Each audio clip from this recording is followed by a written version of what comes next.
Hello friend, मैं हूं प्रशांत मिश्रा। स्वागत है आपका हमारे चैनल आरएलसी ट्यूटोरियल्स पे।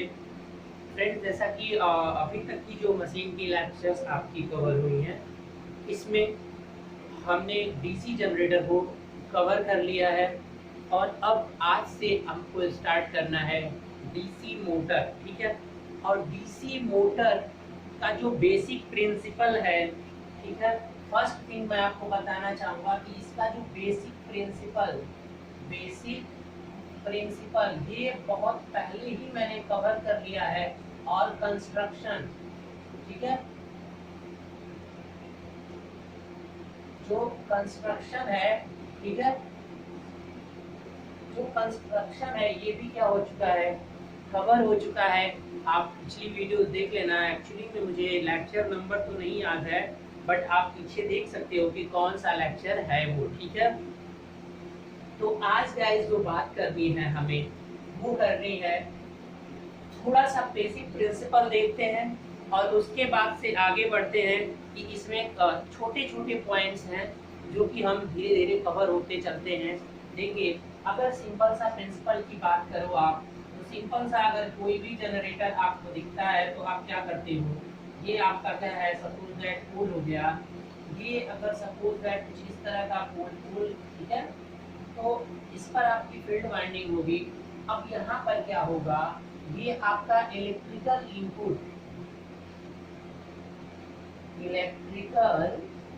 इनपुट आप दोगे और आपको मिले क्या, मैकेनिकल आउटपुट मिलेगा।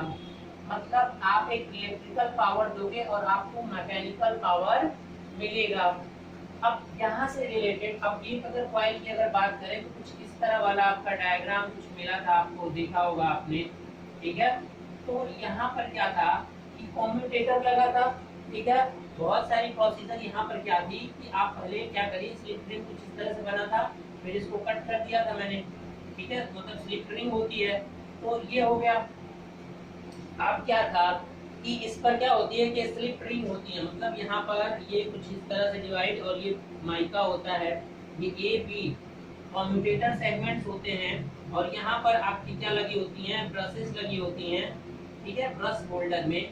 और यहाँ से फिर हम क्या करते हैं कि सप्लाई देते हैं। अब यहाँ से डीसी सप्लाई दी जाएगी। जब ये सप्लाई कुछ इस तरह से दी जाएगी, डीसी सप्लाई, तो कि अब है आपका जनरेटर, सॉरी मोटर की केस है। ठीक है, तो बेसिक प्रिंसिपल क्या है, अगर ये नॉर्थ पोल और साउथ पोल, मैग्नेटिक फील्ड तो वैसे ही क्रिएट कराना है जिस तरीके से पहले हम मैग्नेटिक फील्ड को क्रिएट कराते थे। ठीक है, क्योंकि अब कोई ज्यादा प्रॉब्लम नहीं, एक मैग्नेटिक फील्ड आपका बन चुका है, मतलब इसके अंदर एक मैग्नेटिक फील्ड लाइंस, अगर हम आइडियली बात करें तो कुछ इस तरह से इसके अंदर मैग्नेटिक फील्ड लाइंस आपको देखने को मिलेगी जो कि नॉर्थ से साउथ की तरफ जाएंगी। तो अब जब करंट इधर जा रहा है तो यहाँ से क्या होगा, करंट की डायरेक्शन इधर जाएगी और फिर एक बार करंट की डायरेक्शन इधर आकर और फिर ये करंट इधर आएगा।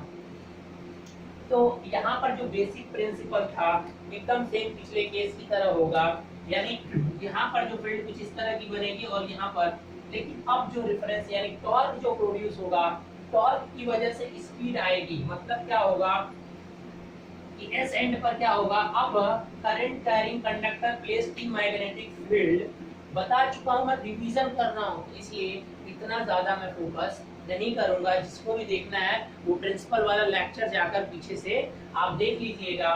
तो अब क्या है कि यहाँ पर क्या होगा कि तब ये कंडक्टर क्या है, करंट कैरिंग कंडक्टर। अब करंट यहाँ से प्रोवाइड किया जा रहा है और ये कंडक्टर एक मैग्नेटिक फील्ड में प्रोड्यूस है, तो इस कंडक्टर पे एक फोर्स लगेगा F is equal to IBL।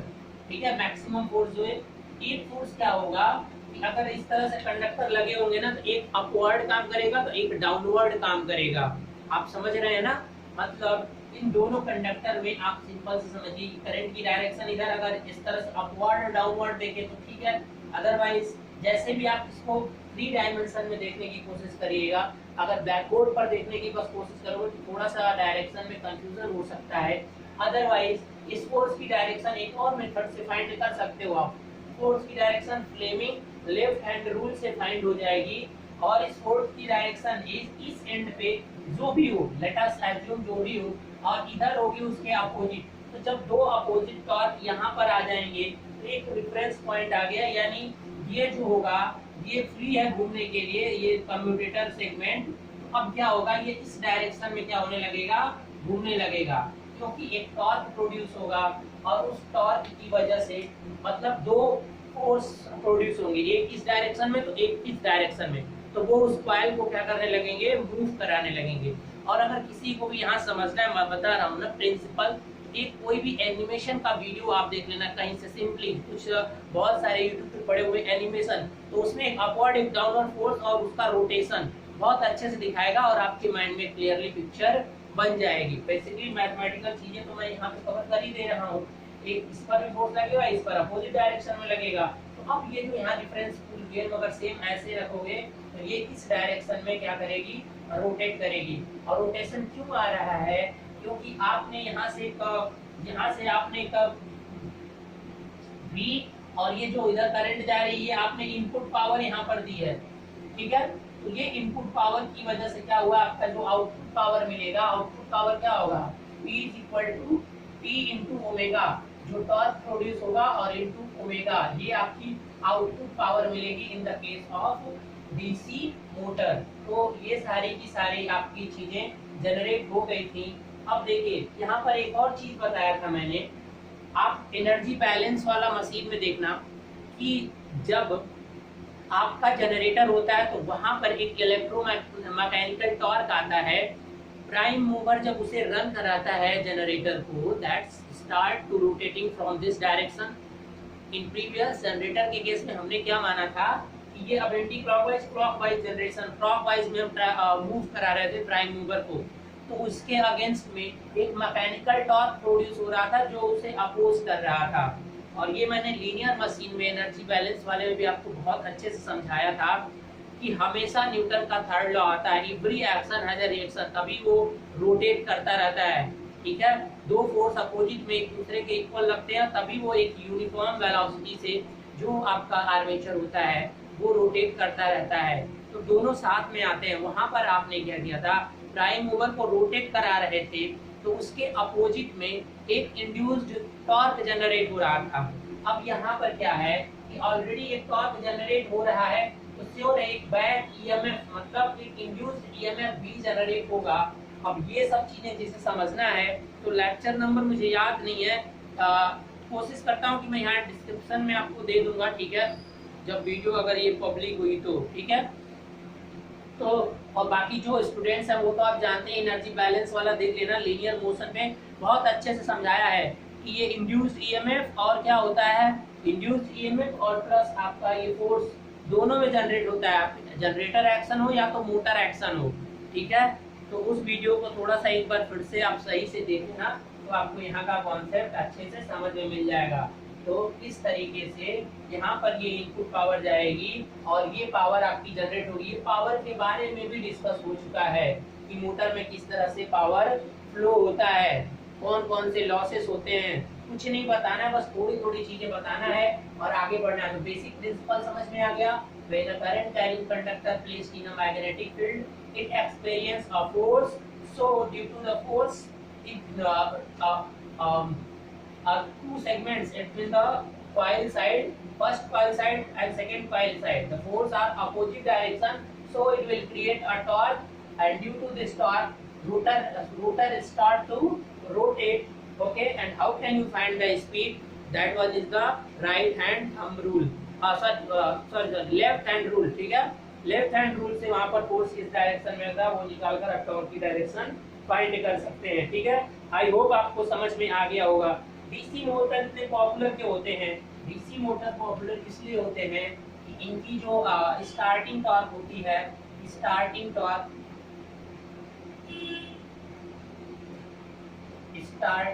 Torque वो बहुत अच्छा होता है, मतलब हाई होता है। और सबसे बेस्ट चीज कि इसका जो स्पीड कंट्रोल होता है वो बहुत लार्ज स्केल पर होता है, ठीक है ना। स्पीड कंट्रोल बहुत अच्छा होता है, बेस्ट स्पीड कंट्रोल। इसलिए ये डीसी मोटर आपके क्या होते हैं, बहुत ज्यादा यूजफुल है, क्योंकि स्पीड कंट्रोल इसमें बहुत इफेक्टिव स्पीड कंट्रोल होता है, ठीक है। तो इसलिए ये बहुत पॉपुलर है। तो अब इन्हें पॉपुलैरिटी जानने से पहले प्रिंसिपल आपका पीछे हो चुका है, एनर्जी बैलेंस कैसे होती है वो पीछे हो चुका है, ठीक है, सारी चीजें हो चुकी हैं। एनर्जी बैलेंस वाले में मोटर एक्शन कैसे काम करता है, मोटर को हो चुका है। अब यहाँ पर एक चीज बताइए, यहाँ पर कम्यूटेटर का क्या वर्क होगा, work of commutator in the case of motor, work of commutator क्या होगा, कम्यूटेटर क्या काम करेगा, कम्यूटेटर आपका काम करेगा क्या, इन्वर्टर की तरह काम करता है। कम्यूटेटर किसकी तरह काम करता है, इन्वर्टर, मतलब जो डीसी मिलेगी उसको किसमें कन्वर्ट करता है, एसी में कन्वर्ट करता है। ये भी पहले डिस्कशन हो चुका है, आई होप, ठीक है, ये वाला डिस्कशन हो चुका है। ये तो आप जो पहले जो दो था वो भी आपका डिस्कशन हो चुका है। तो यहाँ तक किसी को आई थिंक की प्रॉब्लम नहीं है, किस तरह से ये काम करता है वो भी आप देख लोगे, ठीक है। इतनी चीजें नहीं समझनी है, बस इतना बहुत है। अगर जनरेटर आपने अच्छे से पढ़ लिया है तो बस जनरेटर और मोटर के अगर फार्मूलों से जाओ तो आइए अपोजिट हो जाएगा। पहले आपको करंट मिल रही थी, अब आप करंट दे रहे हो, ठीक है। अब आपको टॉर्क मिलेगी, पहले आप टॉर्क प्रोवाइड करा रहे थे, ठीक है। ये सब चेंजेस कुछ आ जाएंगे। मोटर एक्शन और जनरेटर एक्शन ये हमेशा साथ साथ ऑकर होते हैं, मोटरिंग एक्शन और जनरेटिंग एक्शन। तो ये आप जो मेरा लेक्चर है how can you balancing the energy of a electric machine, उसमें आप देख लीजिएगा दोनों के वर्किंग प्रिंसिपल को as a motor as a generator एक लीनियर मशीन से मैंने वहाँ पर बहुत अच्छे से आपको एक्सप्लेन किया है कि किस तरह से इंड्यूस ईएमएफ जनरेट होता है और किस तरह से फोर्स जनरेट होता है, ठीक है, और टॉर्क किस तरह से वहाँ बैलेंस होता है in the case of motor, ठीक है। तो उस लेक्चर को आप देख लेना। तो यहाँ पर आपकी प्रिंसिपल और वर्किंग यानी सारी की सारी चीजें हो चुकी हैं। तो यहाँ पर एक चीज आएगा आपका, जैसे उस लेक्चर में जब आप देखोगे तो आपके लिए यहाँ पर सबसे इम्पोर्टेंट चीज आएगी बैक ईएमएफ, ठीक है। जो इंड्यूस्ड ईएमएफ जनरेट हो रहा है उसी का नाम यहाँ पर क्या होता है, बैक ईएमएफ। उस लेक्चर में जब आप देखोगे तो वहां पर एक इंड्यूस्ड ईएमएफ जनरेट होता है in the case of motor. Motor का जो एक्शन मैंने वहां पर बताया, तो वहां पे एक इंड्यूस जिसे हम बैक ईएमएफ कहते हैं, यही बैक ईएमएफ आपका जो टॉर्क होता है उसको काउंटर बैक करता है, क्योंकि एनर्जी हमेशा क्या होनी चाहिए, बैलेंस होनी चाहिए। एक टॉर्क है जो आपकी कॉइल को एक में रोटेट करा रहा है, तो जब कॉइल रोटेट करना शुरू कर देती है तो उसके रोटेशन की वजह से उसी कॉइल में एक इंड्यूस्ड ईएमएफ जनरेट हो जाता है और उस इंड्यूस्ड ईएमएफ की डायरेक्शन हमेशा क्या होगी, अपोजिट होगी, जिधर वो रोटेट कर रहा होगा। तो इस तरह से दोनों मिलके एक दूसरे को क्या कर देते हैं, कैंसिल कर देते हैं। नहीं तो क्या होता है, अगर मान लीजिए कि कोई चीज ऐसे है और वो घूमना शुरू करती है और एक तरफ से कॉन्टिन्यूअस फोर्स लग रहा है, तो फिर वो एक्सिलरेट होना शुरू कर देगी ना। अगर अपोजिट फैक्टर कोई आ गया और उसे क्या कर लिया कि अपोजिट में उसे उतने फैक्टर पे रोक लिया, तो इसका मतलब क्या है कि वो कांस्टेंट वेलोसिटी पे मूव करेगी। और मशीन में आपका जो भी आर्मेचर होता है, आपने कभी गेस नहीं किया होगा कि वो कांस्टेंट वेलोसिटी से मूव करती है, एक्सिलरेशन नहीं होता है। और एक्सिलरेशन ना होने के लिए ये बहुत जरूरी है कि एक एनर्जी अगर एक डायरेक्शन में कोई आपका टॉर्क काम कर रहा है तो उसके अपोजिट में कोई फैक्टर काम करना चाहिए। और ये आता कहाँ से है, न्यूटन का third law, every action has a reaction, ठीक है। इसे यहाँ पर मैं डिस्कस नहीं करूंगा, ये लास्ट बार बोल रहा हूँ। How can you energy balance in the machine, वो वाला लेक्चर आप देख लेना, ठीक है। बहुत क्लियरली समझ में आ जाएगा कि किस तरह से बैक ईएमएफ जो है जनरेटर में सॉरी मोटर में प्रोड्यूस होता है, इंड्यूस होता है, और वो किस तरह से काउंटर बैक करता है आपके टॉर्क को। जो इंड्यूस्ड टॉर्क होता है उसको किस तरह से बैलेंस बनाकर रखता है। और ये जो बैक ईएमएफ होता है इसको वहां पर मैंने शायद इंड्यूस्ड ईएमएफ ही कहा होगा, लेकिन इसके वैल्यू में क्या यहाँ पे बोला जाएगा, बैक ईएमएफ। अब इस बैक ईएमएफ की वैल्यू आपको फिर से फाइंड नहीं करनी है, आप जो जनरेटेड, क्योंकि ये भी जनरेट ही हो रहा है, इसे बैक क्यों है, क्योंकि मोटर के केस में ये इंड्यूस्ड हो रहा है, ठीक है। मोटर के केस में ये भी, और जनरेटर के केस में होता है, जनरेटर के केस में हम इसे आउटपुट के रूप में यूज कर रहे थे, और in the case of motor ये बैलेंस कर रहा है आपके टॉर्क को, इसलिए इसे बैक ईएमएफ नाम दे दिया गया है, ठीक है। तो अब क्या है कि बैक ईएमएफ क्या हो जाएगा, 5ZNP/60A।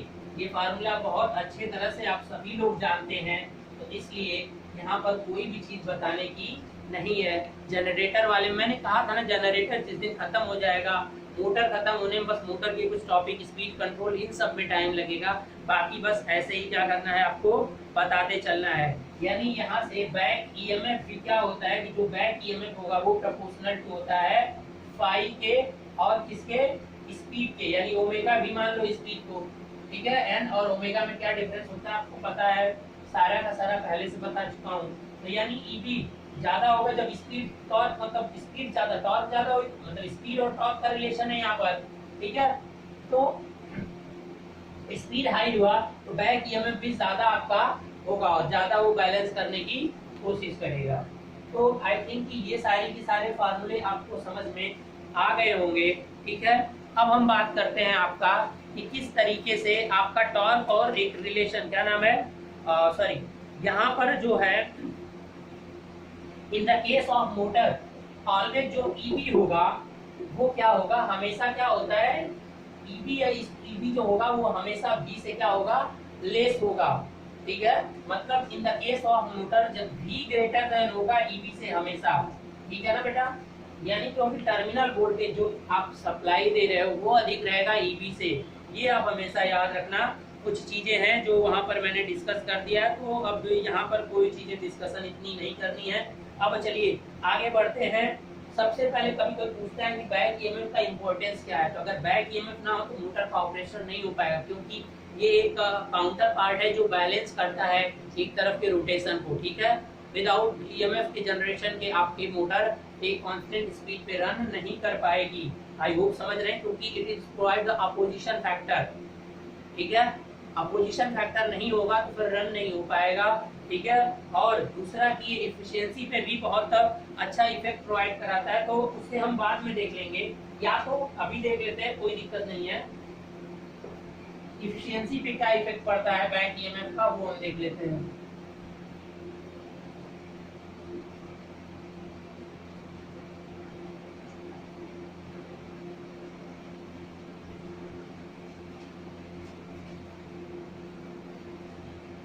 चलिए, इन केस ऑफ मोटर, आप वोल्टेज दोगे, वही वोल्टेज आपका किसमें, कुछ बैक ईएमएफ होगा और कुछ क्या हो जाएगा, ड्रॉप हो जाएगा, IARA कर दो, ये आप हो जाएगा। क्योंकि जनरेटर के केस में क्या होता था, जो EG इज इक्वल टू ये EB और EG सेम समझ लो, और ये क्या हो जाएगा V प्लस क्या होता था IARA, क्योंकि वहां पर इंड्यूस्ड ईएमएफ जो था, जो जनरेट हो रहा था, वो टर्मिनल वोल्टेज प्लस लॉसेस में जा रहा था, KVL। अब यहाँ पे करंट की डायरेक्शन अपोजिट हो जाएगी, बस इतनी सी बात है, करंट की डायरेक्शन आप अपोजिट कर दे रहे हो, इसलिए कुछ इस तरह का हो जा रहा है, ठीक है। या तो इसको इस तरह से भी रिप्रेजेंट किया जा सकता है, EB is equal to V minus IARA। देखो यहाँ पर करंट की डायरेक्शन जब रिवर्स कर दोगे, करंट अब रिवर्स डायरेक्शन में हो गई, तो यहाँ पे माइनस हो जा रहा है, और ये EG की जगह EB हो जाएगा V माइनस IARA।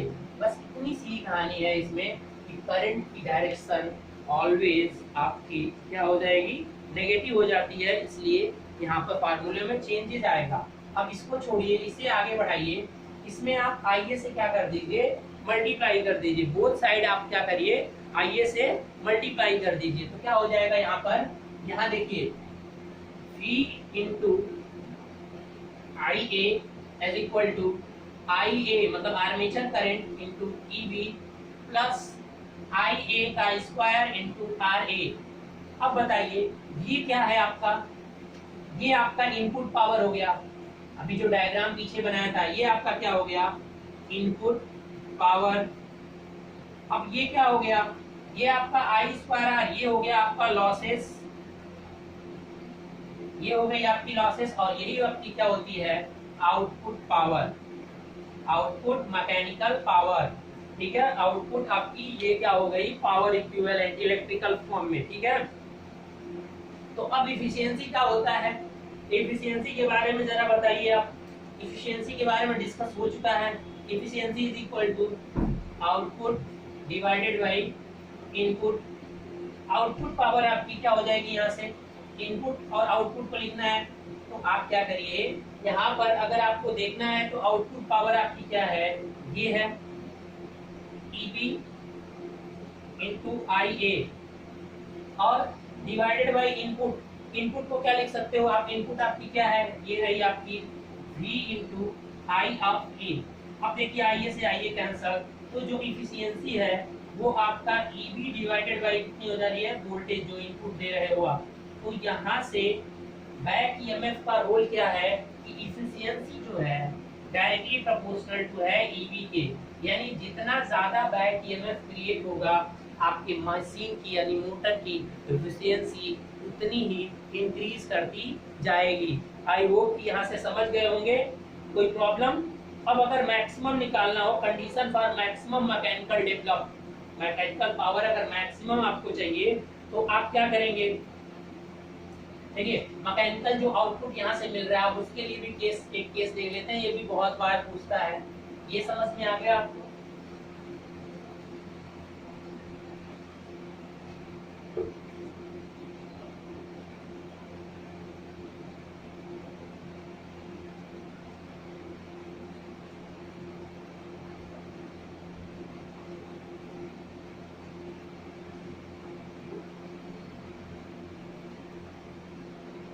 चलिए देखिए V into I A is equal to EB into I A plus I A square R A. अब यहाँ पर अगर ये आउटपुट इसकी बात करें तो EB into I A is equal to क्या हो जाएगा, B I A minus I square R A. किसी को कोई डाउट? यही तो मैकेनिकल आउटपुट मिल रहा है आपको, इक्विवेलेंट मैकेनिकल आउटपुट। अब ये मैक्सिमम कब होगा, जब आप इसका क्या करिए, यही आपका मैकेनिकल, ये पीएम है, यही आपकी क्या है, मैकेनिकल पावर है, और B I A minus I A square R A. Any doubt? अब इसका क्या कर दीजिए आप, डिफरेंशिएशन कर दीजिए विथ रिस्पेक्ट टू किसके, करंट के, क्योंकि लोड के ही हिसाब से तो देखना है कि कौन सा ऐसा लोड होगा जिस पर आपका मैक्सिमम पावर होगा। तो यहाँ डिफरेंशिएशन कर दीजिए D P M divided by D I A with respect to I A, differentiation करना है। ये कांस्टेंट ये बी हो जाएगा और इसका करोगे तो क्या हो जाएगा, 2 आई ए और आर ए। क्लियर है? आई ए के रिस्पेक्ट में हमने कर दिया। अब इसको क्या बनाना चलेगा, for maximum PM, for maximum PM BPM divided by D I A should B 0। जब इसको 0 करोगे तो यहाँ से क्या मिल जाएगा, V is equal to 2 I A R A. ठीक है, ये चीज आपको मिल जाएगी। यानी अब ये कंडीशन जब यहाँ पर रखोगे, यानी I A R A is equal to क्या मिलेगा, I A R A should be is equal to V by 2। अब ये कंडीशन आपकी होनी चाहिए, तब आपको क्या मिलेगा, मैक्सिमम पावर मिलेगा। तो मैक्सिमम अब यहाँ से P मैक्स अगर निकालना है तो इसमें ये फॉर्मूला क्या करना पड़ेगा आपको, आई ए आर ए की जगह V बाई ए आपको पुट करना पड़ेगा। समझ रहे हैं, आई ए आर ए यहाँ पर पुट करिए, यानी आई ए की जगह। तो फाइनली आपको मिलेगा कि ईबी इज इक्वल टू क्या मिल जाएगा, V बाई 2। ये आपका होता है आई ए आर ए। तो अब उस समय जो मैक्सिमम पावर आपकी पुट होगी वो क्या आ जाएगी, ईबी अगर आपका V बाई 2 हो गया, क्योंकि ये क्या हो जाएगा, आई A R A. I A R ए की बात करो तो आई ए आर ए क्या हो जाएगा, आई ए आर ए। ठीक है, यहाँ से अब जब पुट करोगे then you can find that EB is equal to EB is equal to V by 2, that one V by 2। ये आपकी पूरी की पूरी क्या हो जाएगी, कंडीशन हो जाएगी। ठीक है, बैक ईएमएफ जो होगा यहाँ से V बाई 2 अगर हो गया, तब आप कह सकते हो कि आपका जो मैक्सिमम पावर होगी वो मैक्सिमम पावर के लिए ये कंडीशन होती है जो कि बहुत बार आपका ये क्वेश्चन क्या होता है, पूछा जाता है। तो समझ में आ गया। तो चलिए इस कंडीशन को भी आप देख लीजिएगा, यहाँ से बहुत बार पूछा है कि बैक ईएमएफ अगर वोल्टेज सप्लाई वोल्टेज का हाफ हो जाएगा तो उस कंडीशन में आपको क्या होगा, मैक्सिमम पावर डिलीवर होगी और एफिशिएंसी उस समय क्या हो जाएगी 50%। ये मैक्सिमम पावर का थ्योरम का रूल है कि जब मैक्सिमम पावर सप्लाई हो रही होती है तो उस समय सप्लाई जो की एफिशिएंसी सिस्टम की वो 50% हो जाती है। तो ये भी चीज आप समझ गए होंगे, ठीक है। अब बात करते हैं आपके टॉर्क की, ठीक है। जनरली यहाँ पर एफिशिएंसी और टॉर्क ये सब चीजें, तो अब एक टॉर्क का फार्मूला भी बताना है, जो मशीन में टॉर्क कैसे प्रोड्यूस होता है। अब कहोगे सर ये डिटेल में बताइए टॉर्क, भाई ये परसेंट भी जरूरत नहीं, टॉर्क के बारे में पहला लेक्चर ही मेरा टॉर्क से रिलेटेड है, वहां पर जाके आप देख लेना कि टॉर्क क्या होता है और मशीन में किस तरह से इंड्यूस्ड होता है, ठीक है। अब वहां से मुझे कोई भी चीज बताने की जरूरत नहीं है, पावर और टॉर्क में रिलेशन क्या होता है कुछ नहीं बताना है। यहाँ पर देखिए अब torque in DC machine, torque in DC machine, अगर टॉर्क की बात करते हैं तो पीछे से मैं बता रहा हूँ P इज इक्वल टू क्या होता है T ओमेगा। अब ये कैसे आया है, अब यहाँ पर बिल्कुल एक्सप्लेन नहीं करना है, और यही जो है ये क्या होती है, पावर होती है। ये क्या है आपका पावर, और ये क्या है टॉर्क, और ये क्या है बेटा स्पीड है, सबको पता है। तो इस फार्मूले को मैंने वहां भी कहा था कि बहुत इंपॉर्टेंट फार्मूला है, आप याद रखना। अब अगर टॉर्क इज इक्वल टू क्या हो जाएगा यहाँ से P डिवाइडेड बाई ओमेगा। अब ओमेगा इज इक्वल टू क्या होता है P divided by 2 pi n, और जब n आप लिखते हो, अगर n मैं लिख रहा हूँ राउंड पर मिनट में, तो इसको डिवाइडेड बाई क्या करना पड़ेगा 60 करना पड़ेगा। इसलिए जो टॉर्क का फार्मूला यहाँ से बनकर आएगा 60 ऊपर कर दीजिए, 60 multiply power divided by 2 pi n, और ये अब न्यूटन मीटर में अब हो जाएगा। और यहाँ जो n है ये आपका किसमें है, ये राउंड पर मिनट है। आपका स्पीड जो नॉर्मली मेजर करते हो n, इसमें होता है राउंड पर मिनट में ही मैक्सिमम मेजर होता है। तो ये फार्मूला वहां पर बता चुका हूँ, मैंने कहा था कि आगे जाकर बस मुझे रिवीजन करना होगा, अभी तो मैं टाइम ले रहा हूँ, लेकिन आगे चल के देखिए आज के लेक्चर में बहुत सारे चीजें, बहुत सारे कॉन्सेप्ट एक ही लेक्चर में, इट मींस 40 मिनट में बहुत सारी चीजें एक साथ हो जा रही हैं, ठीक है। आप कहोगे कि अगर नहीं समझ में आ रहा है तो इसका मतलब पीछे आपने सही से नहीं पढ़ा है। और मैं अगर किसी को प्रॉब्लम हो रही है तो वीडियोस पड़ी हुई हैं, आप फिर वहाँ देखिए समझिए वहाँ से, क्योंकि बार बार एक ही चीज को यहाँ नहीं बताई जा सकती। चलिए तो ये चीज फार्मूला आपका हो गया था, जो टॉर्क था ये इंड्यूस यहाँ पर किस तरह से हुआ। तो यहाँ पर जो टॉर्क इंड्यूस होगा उससे रिलेटेड कुछ और चीजें यहाँ हम देखने की कोशिश करते हैं, ठीक है। चलिए अब इसी फॉर्मूले को थोड़ा सा आगे हम इनहेंस करने की कोशिश करते हैं।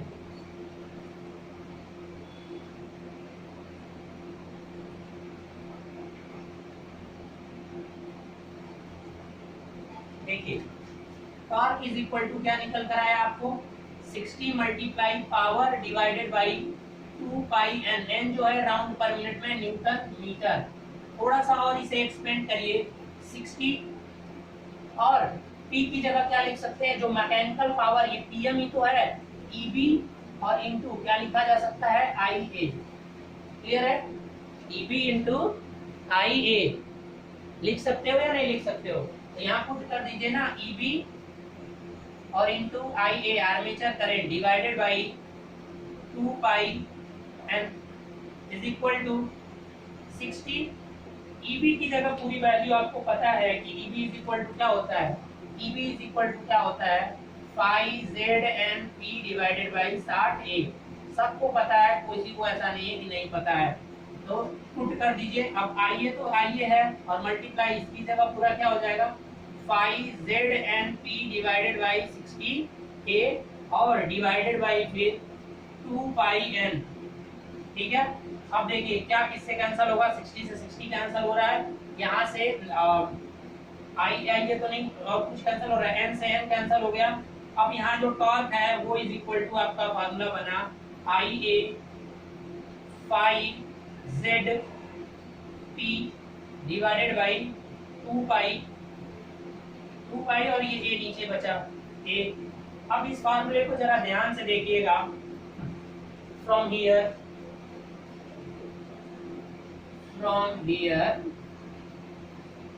टॉर्क प्रोपोर्शनल टू, एक बात बताइए, जब मशीन की मैन्युफैक्चरिंग होगी तो ये कांस्टेंट है, पैरेलल पाथ उसमें सेम हो जाएंगे, मैन्युफैक्चरिंग के बाद बदलेगा नहीं, जेड और पी ये बदलेगा नहीं, तो यहाँ से वेरिएबल क्या बन रहे हैं, ये सारी की सारी चीजें क्या हो जा रही, कांस्टेंट हो जा रही हैं। और टॉर्क प्रोपोर्शनल टू इसके आ रहा है फाई आई ए, बिकॉज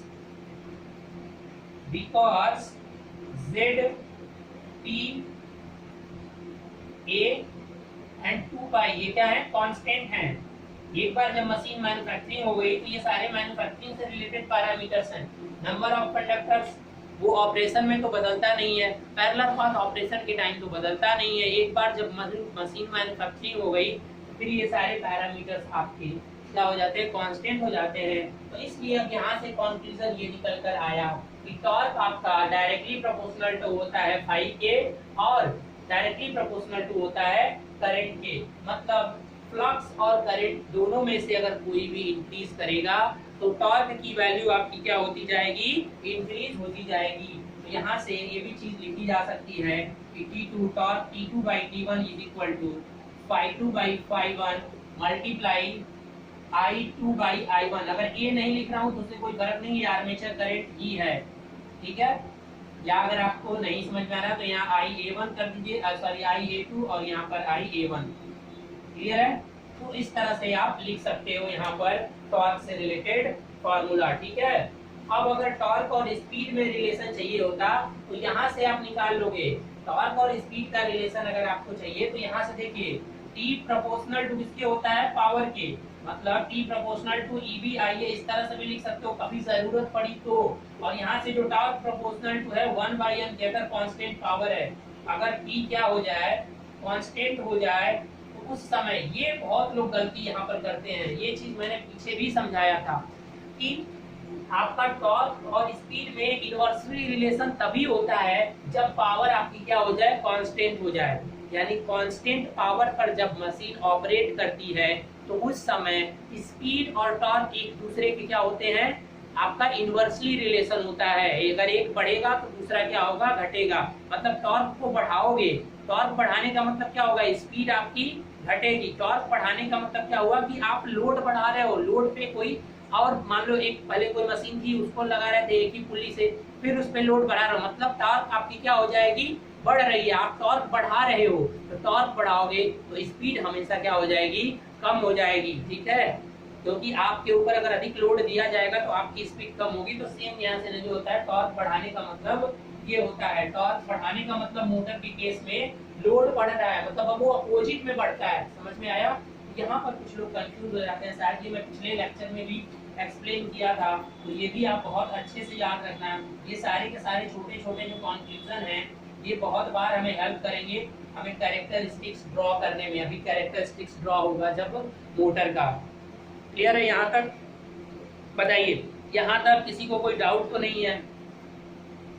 अब एक और क्वेश्चन मैं अगर यहाँ से पूछूं आपसे कि अगर फ्लक्स कांस्टेंट हो जाए, अगर फ्लक्स कांस्टेंट हो जाए तब क्या होगा?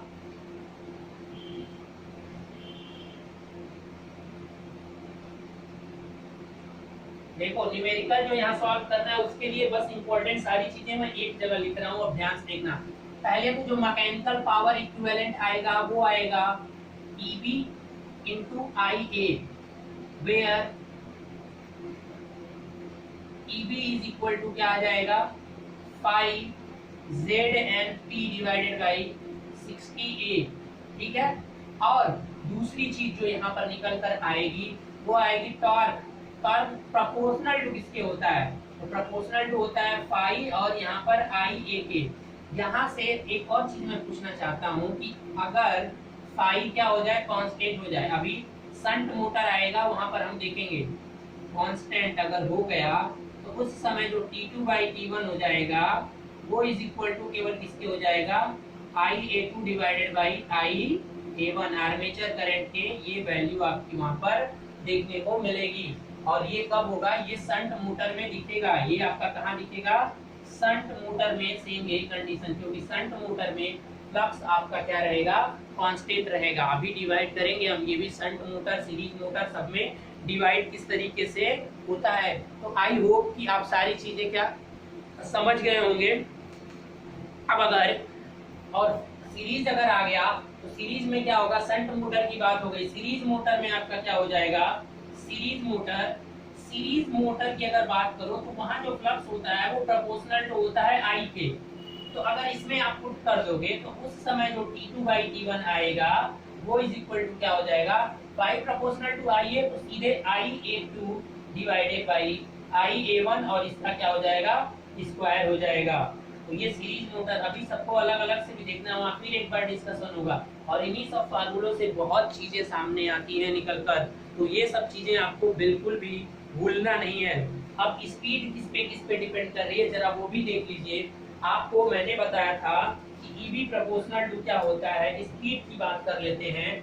अगर स्पीड, जो स्पीड होती है यहाँ वो एक इंपॉर्टेंट फैक्टर आती है। ईबी आप proportional to, EB is equal to, चलिए 5 ZNP/60A, अभी भी लिखा हुआ होगा कहीं, ये और ये चीजें कांस्टेंट हैं, तो इसलिए जो यहाँ से ईबी प्रोपोर्शनल टू क्या है, 5 और ये और n, 5n, बस यही है ना। तो यहाँ से n प्रोपोर्शनल टू किसके हो जाएगा, EB divided by 5।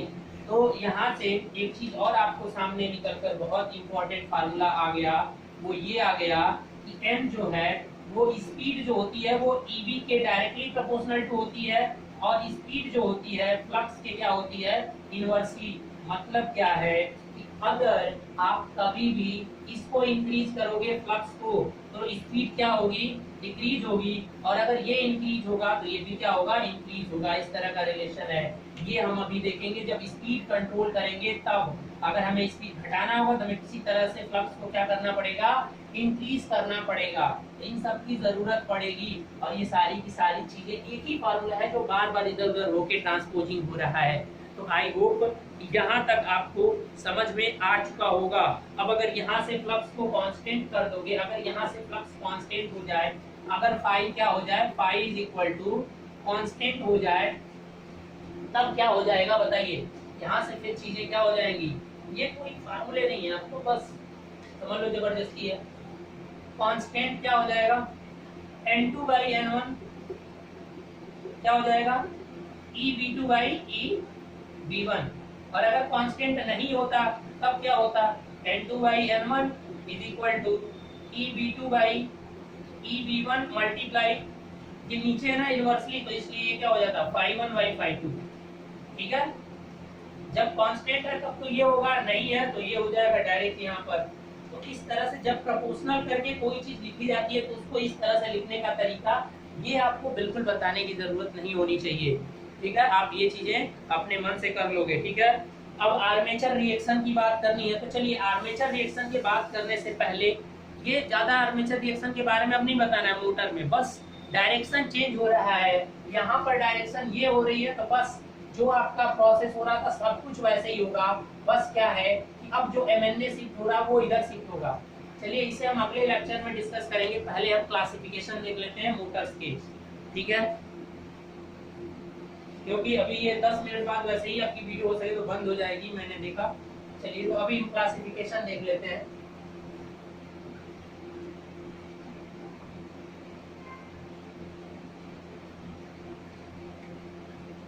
DC motor, चलिए यहाँ से स्टार्ट करते हैं। डीसी मोटर सबसे पहला तो होता है सेपरेटली एक्साइटेड, यहाँ पर नहीं होगा, यहाँ पर नाम चेंज हो जाएगा, परमानेंट मैग्नेट डीसी मोटर। मतलब इस मोटर की जो मैग्नेट्स होंगी वो परमानेंट मैग्नेट्स बनाते हैं, और परमानेंट मैग्नेट इतने पावरफुल नहीं होते हैं फ्रेंड, इसलिए इस तरह के जो मशीन होती हैं वो बहुत रेयर यूज में आती हैं, क्योंकि परमानेंट मैग्नेट के पास इतना पावर नहीं होता है कि वो इतना पावर क्या कर सके, डिलीवर कर सके। ठीक है, अब होता है सेपरेटली एक्साइटेड, परमानेंट मैग्नेट हो गया, अब आपका आएगा सेपरेटली एक्साइटेड, जैसे उसमें आता था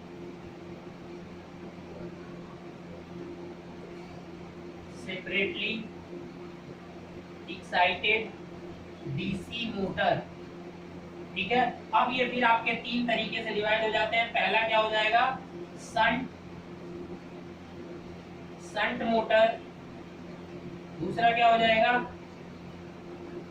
सीरीज मोटर। और तीसरा क्या हो जाएगा, कंपाउंड मोटर। अब इसके बारे में ये मत बोलना कि अब डिटेल से बताइए सर। कंस्ट्रक्शन सब कुछ जैसे जनरेटर में था, कंस्ट्रक्शन सेम होता है जनरेटर और मोटर का, वर्किंग थोड़ी सी अलग होती है। किस तरह से जुड़े होते हैं ये कॉइल, ये आपको बताने की जरूरत नहीं है। अब हम सीधे चलते हैं कि इसका अगर सेपरेटली एक्साइटेड मतलब परमानेंट, सेपरेट परमानेंट क्या है, परमानेंट आपका मैक्सिमम जो है ना वो 6 से 10 वोल्टेज पे ही चलता है। मैक्सिमम 6 से 12 कर लो, 6 से 12 वोल्ट की सप्लाई तक वर्क करता है। ठीक है, 6 से 12 वोल्ट। और ये यूज कहाँ पर होता है, मतलब बहुत रेयर केसेस में यूज होता है। परमानेंट मैग्नेट डीसी मोटर के बारे में एक सेपरेट लेक्चर जब सिंगल फेज वाला देखेंगे ना, वहां पे देख लेंगे। तो अभी जो मोस्ट इंपॉर्टेंट है वो है आपका यहाँ से मोस्ट शंट मोटर है, जिसकी स्पीड कंट्रोल और सब कुछ बहुत बेस्ट होता है। सबसे इंपॉर्टेंट मोटर और सबसे ज्यादा यूज होने वाली मोटर है shunt motor. Series motor maximum use होती है ट्रैक्शन में। मैं यहाँ पर कुछ बता दे रहा हूँ, ट्रैक्शन आपकी जो रेलवे होती है ना, पहले अब तो नहीं होता, अब तो 3 फेज इंडक्शन ने जगह ले लिया है, लेकिन इसकी स्टार्टिंग टॉर्क इतना हाई होता है कि इसे वहां पर यूज किया जाता है जहां पर बहुत ज्यादा हाई स्टार्टिंग टॉर्क की क्या होती है, जरूरत होती है। और कंपाउंड का थोड़ा सा देखेंगे कि कहाँ पे यूज होगा। तो चलिए एक एक करके हम यहाँ पर देखने की बात करते हैं। तो सेपरेटली एक्साइटेड आपका समझ गया ना, सेपरेटली एक्साइटेड आपकी जो होगी। अब शंट मोटर से हम स्टार्ट करते हैं सेपरेटली एक्साइटेड। सेपरेटली एक्साइटेड में सबसे पहला तो सेपरेटली एक्साइटेड ही हो गया, एक तो परमानेंट और सेपरेटली एक्साइटेड। ठीक है, और ये सेल्फ एक्साइटेड है परमानेंट, और ये जो है सेपरेटली एक्साइटेड में ये सॉरी ये सेल्फ एक्साइटेड में आता है ना ये। तो इसको 3 पार्ट में डिवाइड कर देना, ये आपका सेल्फ एक्साइटेड। क्लियर है,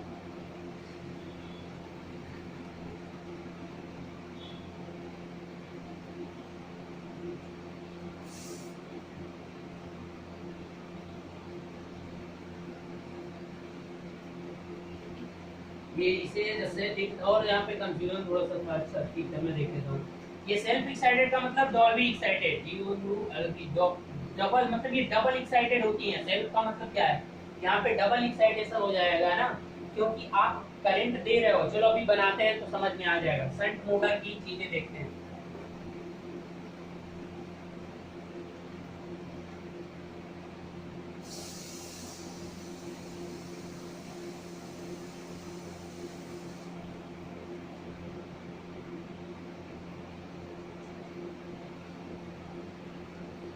सेपरेटली एक्साइटेड से स्टार्ट करते हैं।